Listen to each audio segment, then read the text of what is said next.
ঐতিহ্যবাহী বাংলাদেশের উত্তর জনপদের শ্রেষ্ঠতম জেলা রংপুর জেলা, যে জেলা থেকে বাংলাদেশের দ্বিতীয় স্বাধীনতার পতাকা সর্বপ্রথম উত্তোলিত হয়েছে। ঠিক কিনা শুনে রেখে দিয়ে দেন।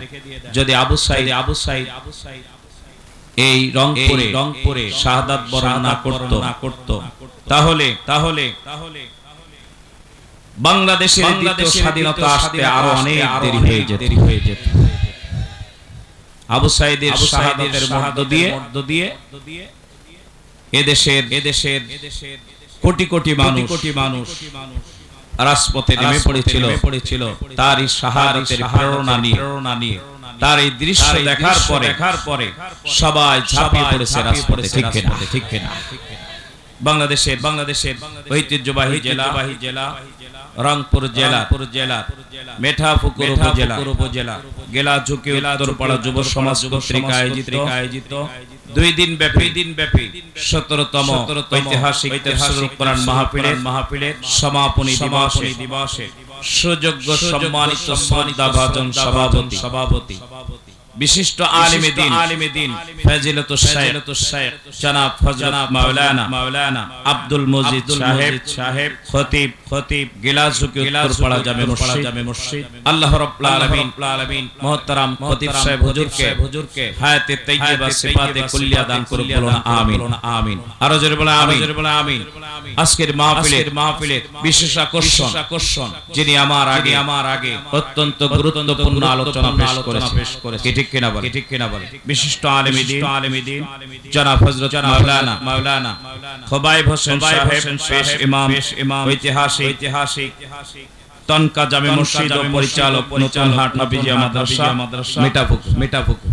আজকের মাহফিলের সম্মানিত প্রধান অতিথি মিঠাপুকুর উপজেলা বিএনপির সম্মানিত আহ্বায়ক জনপ্রিয় জননেতা জনাব মোহাম্মদ গোলাম রব্বানী সহ সম্মানিত অতিথিবৃন্দ, জাতির শ্রেষ্ঠ সন্তান হাজারাত উলামায়ে কেরাম, উপস্থিত দিনদার পরেজগার প্রজাবির মুত্তাকির মুসলমান ভাই এবং বাবাজিরা, সমবয়স্ক যুবক ভাইরা, স্নেহের কচিকাচারা, পদ্মার অন্তরালে অবস্থানরত সম্মানিত মা এবং বোনেরা, আল্লাহ তাবারক ওয়া তাআলার দরবারে লাখ কোটি শুকর গুজার হচ্ছে যে আল্লাহ রাব্বুল ইজ্জাতুল জালাল আপনাকে আমাকে আজকের এই কোরআনের মাহফিলের জন্য কবুল করেছেন। এজন্য আপনারা খুশি না বেজা, বেশি না কম। তাই যদি হয়ে থেকে মাথা পর্যন্ত যত শক্তি আছে সকল শক্তির মালিককে আরো জোরে বলেন কে? সে আল্লাহ রাব্বুল আলামিনকে খুশি করার জন্য প্রধান বক্তা, প্রধান অতিথি, সভাপতি, কোন অতিথিবৃন্দ পৃথিবীর কোন নেত্রীকে নয়, গোটা পৃথিবীর একচ্ছত্র মালিক আল্লাহ রাব্বুল আলামিনকে খুশি করার জন্য হৃদয়ের সব ভালোবাসা উজাড় করে দিয়ে পাত থেকে মাথা পর্যন্ত যত শক্তি আছে সকল শক্তি কণ্ঠে এনে আত সিংহের মতো গর্জন করে আল্লাহ রাব্বুল আলামিনের শুকরিয়া আদায় করি। কারো জবান যেন বন্ধ না থাকে, সকলে আওয়াজ দিয়ে বলুন আলহামদুলিল্লাহ। আর জোরে বলুন আলহামদুলিল্লাহ। দুরূদ সালাম হোক বিশ্ব মানবতার মুক্তির দিশারি, সর্বকালের সর্বযুগের শ্রেষ্ঠ মহামানব, বিশ্বনন্দিত নেতা, আকায়েদে নামদার তাজদারে মদিনা, হুজুর আকরাম নূরে মুজাসসাম, মক্কার জ্যোতি, মদিনার বাতি, আব্দুল্লাহ নয়নের টুকরা, মা আমিনা নয়নের পুতুলি, জনাবে মুহাম্মদুর রাসূলুল্লাহ। সকলে বলুন সাল্লাল্লাহু আলাইহি ওয়াসাল্লামের উপরে মাগফিরাত কামনা করি। মহাগ্রন্থ আল কোরআন এটা কি কোন দলের? জোরে বলেন কোন দলের না। এটা কি কোন ব্যক্তির? তাও না। এটা হলো গোটা পৃথিবীর যত মানুষ এই পৃথিবীতে আছে সকল মানুষের হিদায়াতের জন্য আমার আল্লাহ রাব্বুল আলামিন এটাকে প্রেরণ করেছেন। ঠিক কিনা কথাকার আল্লাহ পাক বলেছেন হুদাল লিন-নাস ওয়া বাইয়িনাতিন মিনাল হুদা ওয়াল ফুরকান। এটা আমি মানুষের হিদায়াতের জন্য পাঠিয়েছি। যে কোরআনের কাছে আসবে আমি আল্লাহ আল্লাহ রাব্বুল আলামিন তাকে হেদায়েত দান করে দেয় ঠিক কিনা বলে আর যে এর সঙ্গে বিরোধিতা করবে এর ধারক বাহকের সঙ্গে যারা বিরোধিতা করবে যারা কোরআনকে পৃথিবীর জমিন থেকে মুছে দিতে যারা উঠে পড়ে লেগে যাবে আল্লাহ রাব্বুল আলামিন তাদেরকে এমন ব্যবস্থা করে দিয়ে দেবে তো খাইতে পারবে না ওই সমস্ত মানুষের কাছে নাস্তিক আর বেঈমানের কাছে শামিল করে চলে যাবে বাংলাদেশ হবে না ঠিক কিনা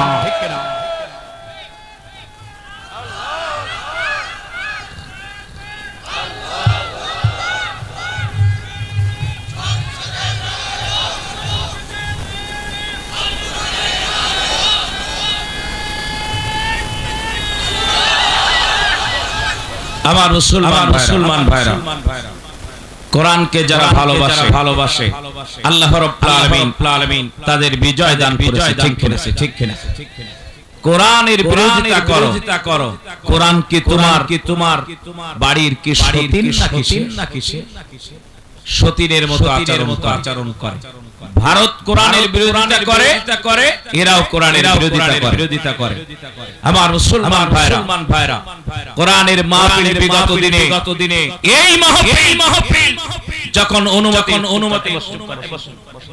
আধা ঘন্টা 1 ঘন্টা পরে পানি নিয়ে আসছে আবার এখন ডিস্টার্ব এই কোরআনের মাহফিল 18 সাল 19 সালে যখন অনুমোদন নিতে গিয়েছে একজন ইউনো সে বলেছে আমাদের ছেলেদেরকে যে সেখানে কনসার্ট দাও আমি প্রধান অতিথি থাকবো কিন্তু সেখানে কোরআনের মাহফিল দিতে পারবো না যারা এই কথা বলে ত্রিপুরা চাকরির মধ্যে সন্তান হতে পারে না ঠিক কিনা অবৈধ সন্তানেরা শুধুমাত্র এই কথা বলতে পারে যাদের জন্ম হয়েছে দুর্ঘটনায় রাস্তায় কথা বলতে পারে এদেরকে খুঁজে বের করতে হবে এটা পুকুরে জলের মতো পিটাইতে হবে ঠিক কিনা কোরআনের মাহফিলে বাদ দিয়ে কনসার্ট দিয়ে দেবে তোর মারে নিয়ে না আর তোর বাপের যে প্রধান অতিথি বান তোর মাকে উলঙ্গ করে তারপরে নাচিয়ে দে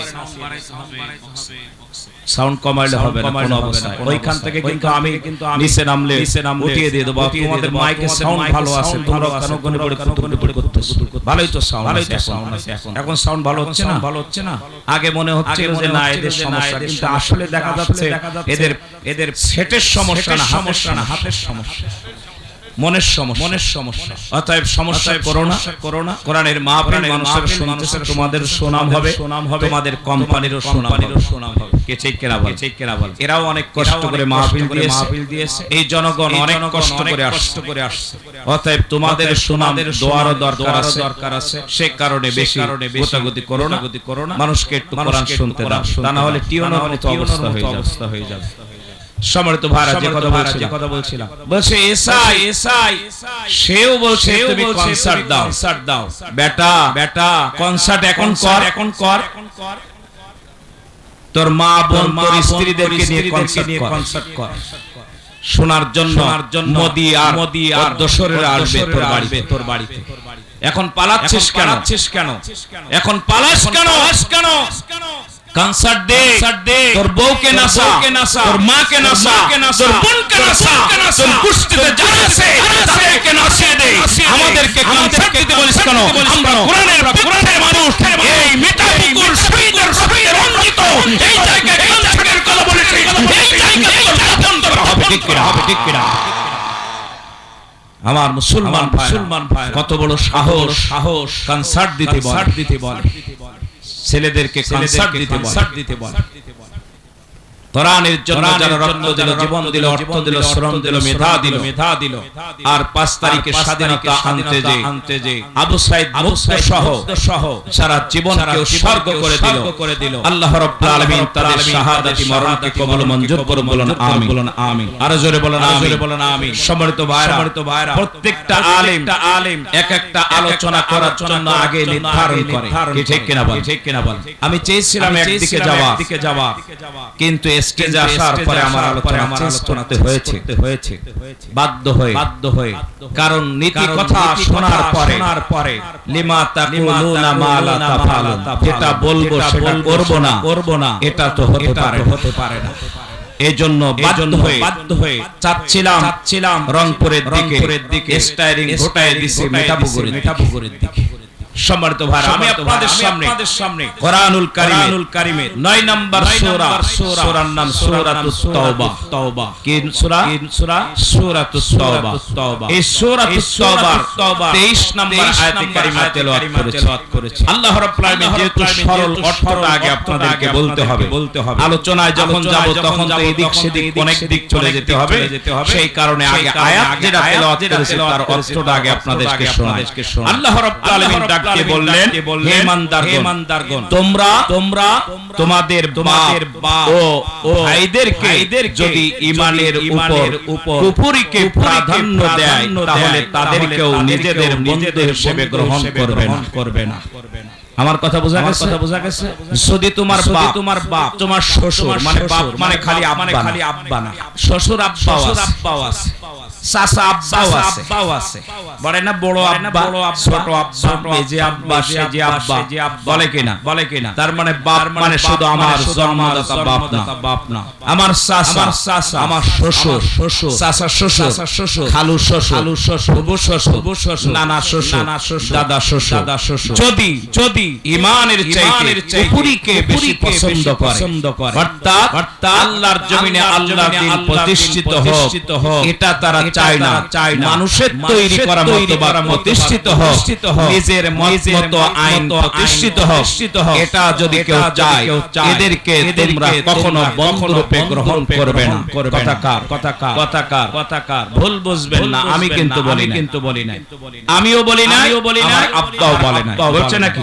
না। কে বলছে? আল্লাহ রাব্বুল আলামিন। তাদেরকে তোমরা বন্ধুরূপে, তোমাদের অভিভাবক রূপে, শুধু বন্ধু না, তোমাদের অভিভাবক, তোমাদের নেতা, তোমাদের আপনজন এই হিসেবে তোমরা তাদেরকে কখনো গ্রহণ করবে না।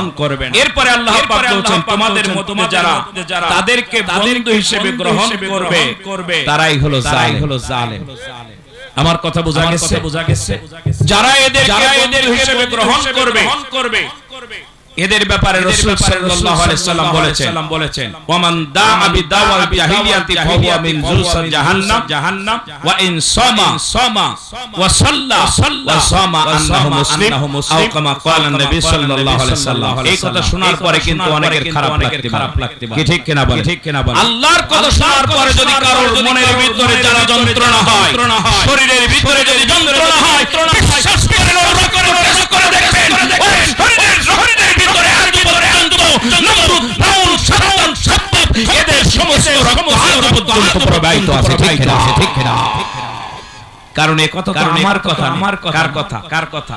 আল্লাহর কথা শুনে রাসূলকে হত্যাকে হতে যে গিয়েছিল আবু জেহেল, আবু লাহাব, উতবা, শাইবা, মুগিরা, তাদের শরীরের ভিতরে যন্ত্রণা শুরু হয়ে গিয়েছিল, ঠিক কিনা?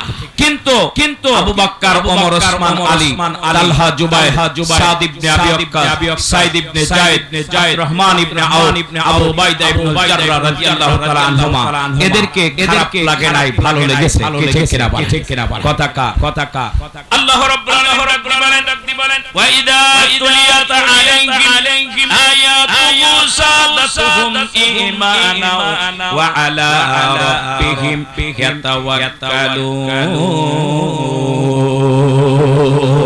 আল্লাহ রাব্বুল আলামিন ডাক দিয়ে বলেন, যখন ঈমানদারদের সামনে কোরআনের আয়াত তেলাওয়াত করা হয়, কোরআনের অর্থ যখন তাদের সামনে বলা হয়, কোরআনের নির্যাস যখন তাদের সামনে তুলে ধরা হয়, আল্লাহ রাব্বুল আলামিন ডাক দিয়ে বলেন, ঈমানদাররা তখন আল্লাহর প্রতি তাদের ভালোবাসা বেড়ে যায়, বিশ্বাস বেড়ে যায়।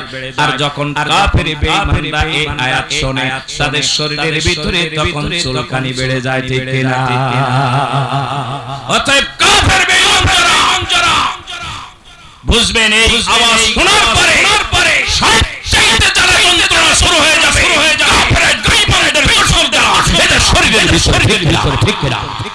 এই কারণে তো বিগত দিনে এই কারণে তো বিগত দিনে এই বাংলাদেশে কোরআনের আওয়াজ দিতে দেয় না, ঠিক কিনা?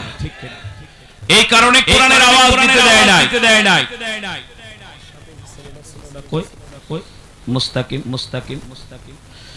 সম্মানিত ভাইরা, যে কথা বলছিলাম তো সে কারণে আল্লাহ রাব্বুল আলামিন এই পৃথিবীতে কখনো কাফের বেঈমানদেরকে গলা টানতেছে কেন বারবার এক কথা বলতে হবে কেন? গলা টানতেছে কেন? আল্লাহ পাক রব্বুল আলামিন এই কারণে বাইরের সাউন্ড কোনো প্রয়োজন নাই। যারা মাহফিলে আসে এদের আমার অশোনানোর দরকার আছে। জোরে বলেন আছে? না কোনো দরকার নাই। যারা মাহফিলের ভিতরে এসেছে শুধুমাত্র তাদেরকে আমরা আওয়াজ শোনাতে চাই, কারণ আপনাদের ব্যাপারে আল্লাহ রাব্বুল আলামিন কোরআনের আয়াত নাযিল করে দিয়েছে। আরো সাউন্ড দাও। আল্লাহ রাব্বুল আলামিন কুনতুম খায়রা উম্মাতিন أخرجت للناس تأمرون بالمعروف وتنهون عن المنكر وتؤمنون بالله কথাকার আল্লাহ পাক বলছেন কুনতুম খায়রা উম্মাতিন উখরিজাত লিন-নাস। এই এলাকার ভিতরে হাজার মানুষ আছে, কিন্তু গেলাসুকি উত্তর পাড়ার মাহফিলে তারা আসে না। এরা বাজার ঘাটে, রাস্তাঘাটে, বাড়িতে বিভিন্ন জায়গায় তারা গল্প গুজবে তারা মত্ত আছে, ঠিক আছে? আমি মাঝে আমার আলোচনার ভিতরে কথা বলি সেটা হলো মাছি হলো দুই প্রকার। কয় প্রকার? একটা হলো মৌমাছি আর একটা হলো গুয়ে মাছি। চেনেন কিনা আপনারা? মৌমাছির নামে আল্লাহ রাব্বুল আলামিন একটা সূরা নাযিল করে দিয়েছে, সূরাতুন নাহল। কিন্তু গুয়ে মাছির নামে একটা শব্দ নাই, একটা অক্ষর আছে নাকি? নাই। মৌমাছিকে আল্লাহ রাব্বুল আলামিন পাঁচটা কোয়ালিটি দান করেছে। গুয়ে মাছিকেও আল্লাহ পাঁচটা কোয়ালিটি দান করেছে। একটু বলতে হবে, না বললে নয়। মৌমাছির নাম্বার কোয়ালিটি, মৌমাছি যখন বাসা বাঁধে তখন নিচে বাঁধে না উপরে বাঁধে? জোরে বলেন কোথায় বাঁধে? আল্লাহ রাব্বুল আলামিন কিয়ামতের ময়দানে কোরআনের হাফেজদেরকে বলবে, ও কোরআনের হাফেজরা, এখন আমি তোমাদের কাছ থেকে কোরআনের তেলাওয়াত শুনতে চাই। সুবহানাল্লাহ। কোরআনের তেলাওয়াত করবে আল্লাহ রাব্বুল আলামিন বলেন একটা করে আয়াত করবে আর জান্নাতের ভিতরে বিল্ডিং এর ভিতরে একটা করে তালা তুমি বাড়িয়ে দেবে। 6666 খানা আয়াত যখন তেলাওয়াত করবে আল্লাহ রাব্বুল আলামিন কোরআনের হাফেজের জন্য জান্নাতের ভিতরে 6666 তলা আল্লাহ বিল্ডিং দান করে দেবে। কোরআনের হাফেজরা উপরে থাকবে না নিচে থাকবে? মৌমাছিরা সম্মানিত, তাই তার বাসা বাঁধে উপরে। আর গুয়ে মাছির প্রথম নাম্বার কোয়ালিটি, গুয়ে মাছি নিচে থাকে না উপরে থাকে? ও নিচে ভনভন করে বেড়ায়। দেখেন না, ভনভন করে বেড়াচ্ছে। কোন জায়গায় কারে আসতে বলেছিল সেই জায়গায় আছে কিনা? আজকের মনের কথা তার সাথে হবে ওই আম গাছের আড়ালে বনবন করে খুঁজে বেড়াচ্ছে। দুই নাম্বার কোয়ালিটি, মৌমাছি যখন খাবার আহরণ করে তখন ভালো জায়গা থেকে করে না খারাপ জায়গা থেকে করে?